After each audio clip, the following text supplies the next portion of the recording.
मगहिया भाई बहन के भूलेटन काका के राम राम। आखिर मगहिया खबर में सुनते देश दुनिया के खबर। अब एम्बुलेंस, फायर ब्रिगेड और पुलिस के मदद ले 112 डायल सेवा की शुरुआत कल गई है। आजादी के अमृत महोत्सव के तहत स्वतंत्रता दिवस पर हर घर तिरंगा फहरावे के अभियान चलावल जाए। हॉक 132 विमान कर्नाटक में बाप और बेटी दोनों एक साथ मिलकर उड़ेलन। राज्यसभा ले उड़ान परी पीटी ऊषा नामित कयल गेलन है। मोदी मंत्रिमंडल से अल्पसंख्यक मामला के मंत्री मुख्तार अब्बास नकवी और इस्पात मंत्री सीपी सिंह दिलन इस्तीफा।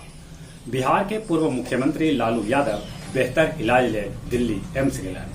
कोरोना के बूस्टर खुराक अब 9 महीना के जगह पर 6 महीना पर दिल जाए।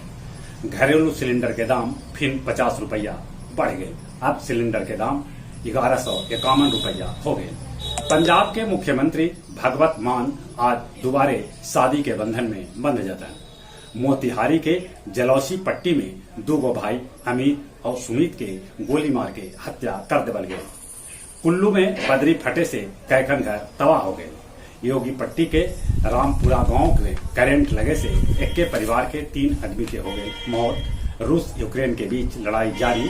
इंग्लैंड में जॉनसन सरकार संकट में 12 गो मंत्री आओ इस्तीफा दिला।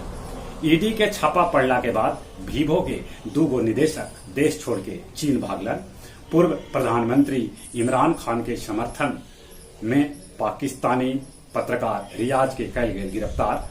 दलाई लामा के 27वां जन्मदिन बोध गया में मनावल गए। बांके बाजार के चपरवार जंगल से नक्सली के छुपावल हजारों गोली पुलिस बरामद गए। 2 बच्छर बाद लगल बकरीद में बकरी के मेला।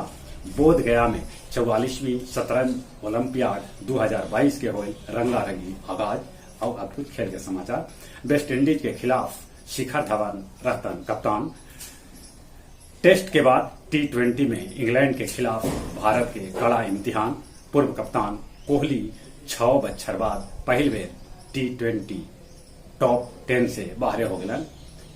जोन्स युविरर विडम्बर के क्वार्टर फाइनल में पहुंचे वाली अरब देश के पहला महिला बन गए। जहां तक मौसम का सवाल है, मौसम विभाग सूचना दिलका है कि राज्य के 22 जिला में अबले सामान्य से कम बारिश हुई है। पानी सचमुच कम बरसित है। कोरोना भी बढ़ रहा है। कोरोना से बचे ले मुंह होना पर मस्कुराते। चलिए एक बार फिर से अपने सभी के बुलेटिन काका के राम राम।